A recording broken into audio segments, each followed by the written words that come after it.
এই বাংলাদেশকে সংস্কারের মাধ্যমেই পরিবর্তন করতে হবে এবং এই পরিবর্তনের পথে প্রধান বাধা হয়ে দাঁড়িয়েছে বর্তমান বাংলাদেশের সরকার। আপোষ না সংগ্রাম, দালালি না রাজপথ, দিল্লি না ঢাকা, গোলামি না আজাদি।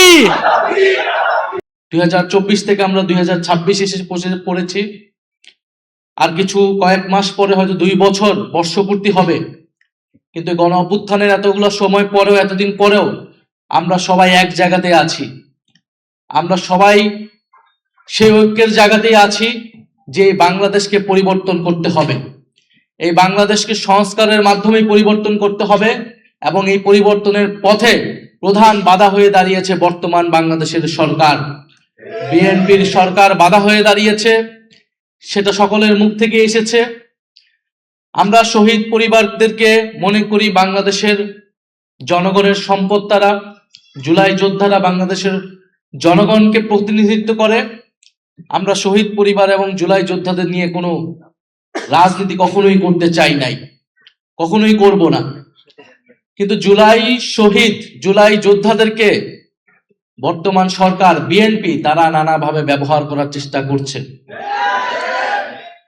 আমরা শুধু একটা কথাই বলেছি যে আমাদের দাবির সাথে আপনারা ঐক্যমত হলে আমাদেরকে সমর্থন দিন। আমরা বলেছি বাংলাদেশে গণতন্ত্র প্রতিষ্ঠা হতে হবে, কথা বলার স্বাধীনতা থাকতে হবে, বৈষম্য দূর করতে হবে, আধিপত্যবাদ থেকে মুক্ত করে বাংলাদেশকে স্বাধীন এবং সার্বভৌম রাষ্ট্র হিসেবে আত্মপ্রকাশ করতে হবে, বাংলাদেশের অর্থনীতির উন্নয়ন করতে হবে, দুর্নীতি এবং লুটপাটের বিচার করতে হবে। কিন্তু আমরা দেখছি বাংলাদেশ সরকার গঠিত হওয়ার পর থেকে পিছনের দিকে হাঁটছে, বাংলাদেশ আবার পুরনো পথেই হাঁটছে এবং জুলাই যোদ্ধাদের নাম ব্যবহার করে বর্তমান সরকার তার নানা কাজের বৈধতা দেওয়ার চেষ্টা করছে। কখনো তারা ৭১-এর নাম ব্যবহার করছে, কখনো তারা জুলাই যোদ্ধাদের নাম ব্যবহার করছে। তারা আসলে কোনোটাকেই ধারণ করে না। তারা সকল আন্দোলনের সুবিধাভোগী ছিল, সকল আন্দোলনের সুবিধা নিয়েছে, কিন্তু কোনো আন্দোলন, কোনো গণ আন্দোলনের তারা প্রতিশ্রুতি কখনোই রক্ষা করে নাই। ইতিহাস এটাই বলে। আজকে এখানে আমার থেকে অভিজ্ঞ লোকেরা আছেন যারা ৯১-এর পার্লামেন্ট দেখেছে, যারা ৯০-এর গণ আন্দোলন দেখেছেন, অংশগ্রহণ করেছেন। ৯০-এর গণ আন্দোলনের পরে এই বিএনপি সরকার ক্ষমতায় ছিল, কিন্তু তারা সেই ৯০-এর গণ অভ্যুত্থানের ৩ দলের জোটের যে রূপরেখা তৈরি হয়েছিল সেই রূপরেখাকে তারা অস্বীকার করেছিল। তারা এখন জুলাই সনদের কথা বলছে যে জুলাই সনদ তারা অক্ষরে অক্ষরে পালন করবে, কিন্তু এই জুলাই সনদকে তারাই কলুষিত করেছে। এই জুলাই সনদের তারা প্রত্যেকটা জায়গায় তারা লিখেছে, জোর করে সেই সময় ঐক্যমত কমিশনকে দিয়ে লিখিয়ে নিয়েছিল যে যেই দল ক্ষমতা আসবে সেই দল তার ইশতেহার অনুযায়ী সংস্কার করবে।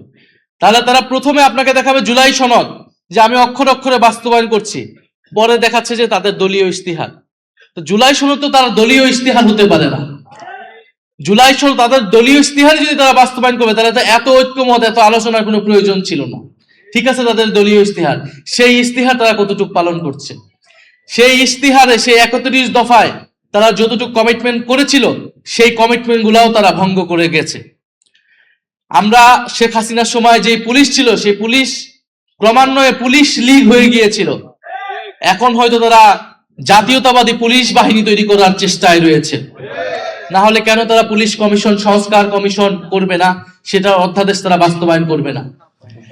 শেখ হাসিনার সময় আমরা বিচার বিভাগ দেখেছি কিভাবে দলীয়করণ হয়েছিল, ফলে বিচারপতিদেরকে নিরপেক্ষভাবে নিয়োগ দিতে হবে, সেই অধ্যাদেশটাকে তারা বাতিল করে দিয়েছে।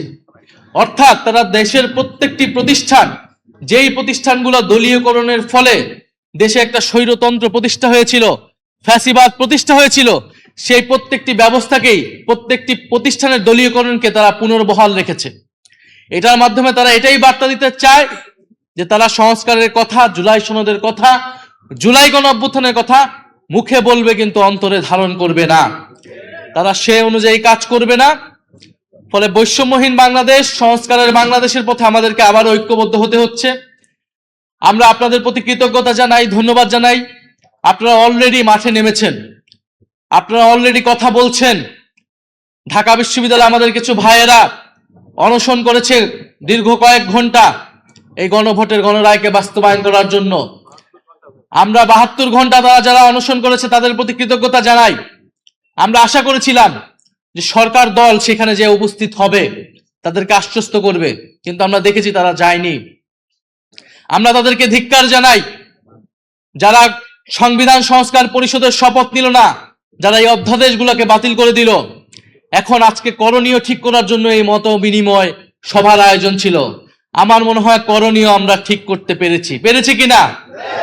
আমাদের গণ আন্দোলনের প্রস্তুতি নিতে হবে। গণ আন্দোলনের বিকল্প ছাড়া এই সরকার কোনোভাবেই এই সংস্কারের অধ্যাদেশ, এই সংস্কারের প্রতিশ্রুতিগুলো বাস্তবায়ন করবে না। আমরা চেয়েছিলাম সংসদেই সকল ফয়সালা হবে, আমরা এখনো চাবো সংসদেই সকল ফয়সালা হবে, কিন্তু সংসদকে যদি সরকার ব্যর্থ করে দেয়, সংসদকে যদি সরকার কুক্ষিগত করে দেয়, তাহলে রাজপথে আসার জন্য আমরা সর্বাত্মকভাবে প্রস্তুতি নিচ্ছি। কিন্তু আমরা আপনাদের প্রতি এটাও বলবো যে আমরা এবার সবাই যাতে একটু ধৈর্য ধরি, পরিকল্পনা মোতাবেক আমাদেরকে এবার রাজপথে নামতে হবে। কারণ এবার রাজপথে আমরা নামবো ব্যর্থ হওয়ার জন্য না, অর্ধেক সফল হওয়ার জন্য না, সম্পূর্ণভাবে সফল হওয়ার জন্যই আমরা এবার রাজপথে নামবো। সেটার জন্য আমরা প্রস্তুতি নিচ্ছি। শহীদ পরিবার, আহত যোদ্ধা, জুলাই যোদ্ধা যারা রয়েছেন, আমরা হয়তো অন্তর্বর্তী সরকারের সময় আপনাদের পাশে সম্পূর্ণভাবে দাঁড়াতে পারি নাই, কিন্তু তারপরে আমরা চেষ্টা করেছি সর্বাত্মকভাবে। আমরা এই সরকার জুলাই যোদ্ধাদের পক্ষে বড় বড় কথা বলে, আমরা আগে দেখতে চাই তারা অন্তর্বর্তী সরকার থেকে কি বেশি করতেছে জুলাই যোদ্ধাদের জন্য, সংস্কারের জন্য তারা কি বেশি করতেছে। জুলাই অধিদপ্তর সেটা অন্তর্বর্তী সরকারের সময় করা হয়েছিল, জুলাই শহীদ স্মৃতি ফাউন্ডেশন যারা অন্তর্বর্তী সরকারের সময় করা হয়েছিল, সবগুলা জিনিস অন্তর্বর্তী সরকারের সময় তারা সেগুলাকেই কিছুটা বাস্তবায়ন করার চেষ্টা করছে। অনেক জায়গায় সেগুলাতেও তাদের অনীহা দেখা যাচ্ছে। ফলে আপনাদের প্রতি আহ্বান থাকবে, অনুরোধ থাকবে, আমরা আবারও প্রস্তুতি নিচ্ছি, আমরা আবারও ঐক্যবদ্ধ আছি। আমাদের দল মত নির্বিশেষে, এটা কোনো দলের বিষয় না, এটা কোনো জোটের বিষয় না, এটা বাংলাদেশকে রক্ষা করার বিষয়, জুলাই গণ অভ্যুত্থানকে রক্ষা করার বিষয়, জুলাই শহীদদেরকে তাদের যে রক্ত, সেই রক্ত যাতে ব্যর্থ না হয় সেই উদ্যোগের বিষয়। এটার জন্য আমরা সবাই ঐক্যবদ্ধভাবে থাকবো। আজকে আপনারা যারা উপস্থিত হয়েছেন সবাই হয়তো কথা বলতে পারেন নাই, কিন্তু যারাই কথা বলেছেন সকলের আমরা সমান স্পিরিট দেখেছি, সবার কথা বলার, সবার মনের ভাষাটা আমরা বুঝতে পেরেছি। আমরা আবারও ঐক্যবদ্ধ আছি, রাজপথের জন্য প্রস্তুত আছি। ইনশাআল্লাহ আপনারা সবাই প্রস্তুত আছেন। তবে আপনাদের প্রতি একটা কথা বলে শেষ করতে চাই, এবার রাজপথের আন্দোলনে আপনারা সন্তান হারিয়েছেন, কেউ পা হারিয়েছেন, কেউ হাত হারিয়েছেন। এবার আপনারা সামনে নয়, এবার আজকে এই মঞ্চে যারা বসে আছি আমরা সবার সামনের সারিতে থাকবো। গুলি আসলে বুকে আগে আমাদের গুলিতে আসবে, আমাদের বুকে আসবে। আপনারা শুধু আমাদেরকে সহযোগিতা করবেন, দোয়া করবেন। ইনশাআল্লাহ নতুন বাংলাদেশ প্রতিষ্ঠা হবেই, সংস্কার প্রতিষ্ঠা হবেই। শুধু বিএনপি কেন, আরো যেই শক্তি হোক না কেন, যে কোনো পরাশক্তি আসুক না কেন, বৈদেশিক শক্তি আসুক না কেন, আমরা তাদেরকে পরাজিত করে ছাড়বো ইনশাআল্লাহ। ক্ষমতা না জনতা, ক্ষমতা না জনতা,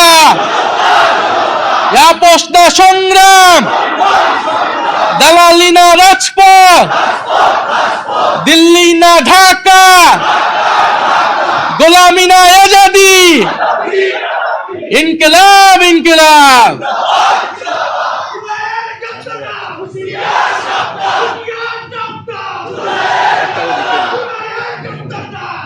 সম্মানিত ভাই এবং বন্ধুগণ, আমাদের আজকের